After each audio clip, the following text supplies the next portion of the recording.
welcome back into the GSMC Sports Podcast. Headed into our third segment of the day. Going to be diving into the All-NBA defensive and rookie teams. Without further ado, we're going to start with defense here. Now, I want to preface that this is the first year that I think it's first year, could be second, that these awards, these teams, I should say, are positionless. So it would be very easy to just fill up these teams with 4 or 5 rim players, as they do typically have the most impact on defense. I definitely took it into consideration to some degree that they're, again, the most impactful players in the NBA are defense. I tried to show some level of love to guards and wings. That being said, I have 3 big men on my first team, but it is just sort of an interesting debate. Let me know how you feel about it in the comments section. But again, I tried to sort of steer away from going all big men in this one, and I think that I found a decent balance, but let me know what you think on that as well. For my first team, I went with Alex Caruso, Herb Jones, Anthony Davis, Victor Wembanyama, and Rudy Gobert. Wembanyama and Gobert are pretty much no doubt here. Obviously, the top 2 candidates for Defensive Player of the Year award, I would imagine they're going to be top 2 on the ballots when we get the final results over voting. Anthony Davis is one that I had some consideration of whether or not I wanted to include him on the first team. The reality is he did have the 3rd best defensive season in the NBA this past year, and I did have a little bit of a hard time. When I first sat down to sort of go through all of this, I sort of assumed, okay, well, 2 bigs is probably the level as far as I'm going to go in terms of those first team selections, but ultimately I just felt like it wasn't right to not include Anthony Davis on the first team. Now, if you personally feel that that is cheating a little bit, I don't know what to tell you. They did just change the rules on that, but curious to see what everybody thinks in terms of that. But Alex Caruso and Herb Jones are the other 2. I included a guard and a forward. Herb Jones is somebody who I don't think is ever going to get real consideration for Defensive Player of the Year, but I absolutely love his game, and it starts with his defensive capabilities. Yes, he's emerged as a solid 3-and-D player as well, but I just feel like there might not be, outside of Jonathan Isaac, who actually did not qualify for this because of games played, somebody that, Jonathan Isaac could have potentially made one of these 2 teams if he had more games played under his belt. But outside of that, I think that Herb Jones is just about the best defender on the perimeter in the NBA. Absolute difference maker, and I couldn't omit him from this one. I feel like I would have to imagine that Herb Jones is going to be first team in this situation. I have a hard time imagining that the entire NBA media is going to sort of discredit him in that sense, but would be an absolute shame if he wasn't at least first team. He just has to make one of these 2 teams as well. Alex Caruso, we see some of the effort levels with him and the ability to, even when he was dealing with the injuries down the end of the season where he had a foot injury, he was just time and time again making these hustle plays and sort of was the heart of this Bulls team. Obviously DeMar DeRozan as well, for the leadership and offense he could bring to the team, but Alex Caruso on a nightly basis taking the hardest possible assignment and doing a phenomenal job with it.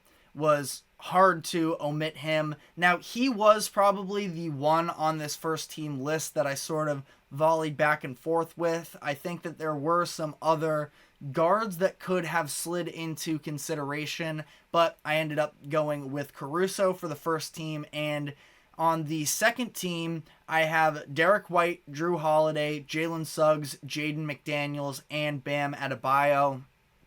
Bam is another one. If you felt like going, big man heavy on these teams now that they are positionless. I can't say you're necessarily wrong for putting him on the first team either, but I didn't think that for Anthony Davis, like I said, Wemby, Gobert, pretty much locks for first team. For Anthony Davis, I felt a level of guilt not including him on that first team because he was so tremendous. Bam Adebayo, I respect a ton. I think that he goes actually a little bit under the radar in terms of the respect he gets from national media, but I felt like the second team was very fair for him. He is one of the best defenders in the NBA, and ultimately that is where I decided to go with that. Now, Derek White, Drew Holiday, 2 Celtics. I really didn't feel great about that, but I also, when it comes to these all-NBA discussions, I feel like it can get, very dicey in terms of necessarily the impact. And maybe it was that I watch more Celtics games, admittedly, than anybody else. That's why I don't, officially have a vote here. But so I'm acknowledging some level of bias, but I also don't think it's any means of a stretch putting these two where they are. Derek White, the block and steal numbers for him, it's very interesting. The fact that Drew Holiday was just selected to the Team USA team. I know that maybe it's not the most eye-popping name on the list of players there, but Adam Lefkoe of TNT went on the Ryan Russillo podcast a couple weeks ago, and he talked about his experience with, of course, basketball head coaching legend Jay Wright, who was with Villanova, and he has some experience with Team USA. And he said that Jay Wright told him, when it comes to building this Team USA roster, it starts with Drew Holiday because of sort of the identity and the defensive prowess that he brings that just can't be overlooked. So I did go 2 Celtics on this. Again, probably some of my least confident picks. I would probably lean Derek White over Drew Holiday if you were to take one of the two out. And then Jalen Suggs, Jaden McDaniels, 2 players that had tremendous seasons. Jalen Suggs really sort of, coming from the depths of the Orlando, I wouldn't call him a bench player necessarily, but there was a lot of people that were out on Suggs after he was drafted. I believe it was the 5th overall pick in 2021, and he was able to turn himself into a solidified starter this past season, and it was in large part due to the fact that he was able to bring that defensive energy and, yes, add a three-point shot as far as, offensively as well. But Suggs is one of the hardest working defenders in the NBA. Seems like he's willing to lose a limb if it means that the opposing team is going to miss a shot. So had to recognize Suggs there, and then everybody sort of acknowledges how good Jaden McDaniels is defensively as well. I guess omissions, maybe one of the biggest ones is Jarrett Allen. I know that, again, when we're talking about the big man position here, it is easy to sort of lean in that direction. Jarrett Allen had an incredible season once again. I think that he's another player that really goes under the radar in terms of the respect that he gets from the national media. I already had 4 big men on the list so far, and maybe if you wanted to take out one of those Celtics guards and potentially slide Allen in there, I wouldn't say that that is a wrong move necessarily, but that is my all defensive list. Let me know what you think about it in the comment section. Again, first team, Alex Caruso, Herb Jones, Anthony Davis, Victor Wembanyama, and Rudy Gobert. Second team, Derek White, Drew Holiday, Jalen Suggs, Jaden McDaniels, and Bam Adebayo. But now the all-rookie teams, this one, again, was a little bit difficult because outside of the top, I feel like, and this happens a lot with rookie classes, there's flashes of potential, but the consistency isn't always there. And, especially when you're looking at that second team, you sort of are looking at a lot of average play and feel like it's a little bit gut reaction to some degree in terms of picking some of these rookies over another, but I tried to do my best. First team, I had Brandon Pajemski, Brandon Miller, Derek Lively, Victor Wembanyama, and Chet Holmgren. Wemby, Holmgren, and Miller are pretty much no question. They're going to be the finalists for the Rookie of the Year award. All had incredible seasons. Brandon Pajemski has made an argument for even being an all-defensive caliber player. I'm sure he's going to receive some votes, so if you even would maybe want to slide him into one of those guard spots that I put on the all-defensive team, you could make an argument for it as well. But Pajemski, the way that he has been able to really make a difference for this Warriors team in keeping them afloat, especially when Klay Thompson was dealing with his struggles. Pajemski, I know he was for the majority of the season, but in terms of charges drawn, I know that he was up there at the top for the majority of the season. I would imagine he is still up there to some degree, but I don't know if I have final numbers on that in front of me right now. Derek Lively, also somebody who really surprised me. I wasn't too familiar with his game at Duke.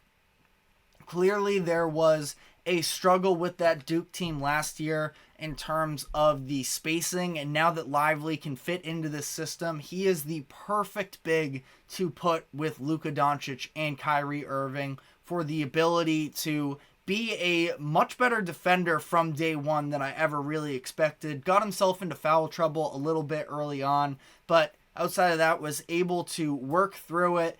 And then on offense, super hard screener, absolutely electric lob threat in the pick and roll game. So that is my first team. Second team, I have Keontae George, Gigi Jackson, Cason Wallace, Amen Thompson, and Jaime Jaquez Jr. So I went a little big heavy on the first team. Definitely not so much on this second team. Keontae George, been a massive fan of him since he was at Baylor. Had a really nice season in Utah. I feel like I heard the argument of him versus Scoot Henderson, who I did not have on either of these teams. Their statistics are very similar. You could also maybe, based off of games played and such, put Scoot in for Gigi Jackson, but I just feel like Keontae George did a really nice job at moments this year, stepping up in those big moments, being able to lead a team himself and be an alpha that's along with being an incredible passer. He was really reliable through the stretch of the whole season, where Scoot, it felt like the first, we were going into the All-Star break, and Scoot was horrendous efficiency-wise and was still really coming into his own, struggling with being the point guard in this situation as a whole. Feel like that's probably not what he's going to have to be necessarily full-time. He has Anthony Simons next to him in Portland. Going to see how that necessarily works out. But as for the rest here, Gigi Jackson, one of the steals of the draft, still incredibly young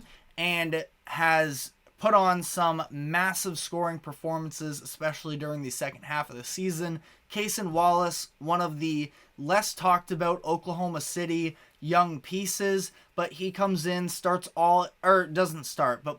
all 82 games for them this season, along with Chet Holmgren, by the way. Again, that Thunder team was really positioned well with that hunger and the buy-in from at least a regular season standpoint to put together the season they did was impressive.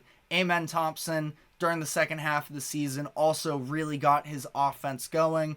We knew he had the defensive and the rebounding capabilities, but once he started being able to adapt to even still not having the most prolific three-point shot in the NBA, was very solid in the mid-range, actually, granted with maybe a little bit of a smaller frequency, but Thompson able to sort of find his way in this Houston team even without ever really developing that three-point shot, which I thought was impressive. Jaime Jaquez Jr. as well was one of the front runners for I wouldn't say rookie of the year, but, he came on really hot during the start of the season. Then we saw his efficiency scoring-wise drop down each month of the season until it was about March where he sort of started going back up on the right trend, and he's going to be a very solid pro. He clearly brings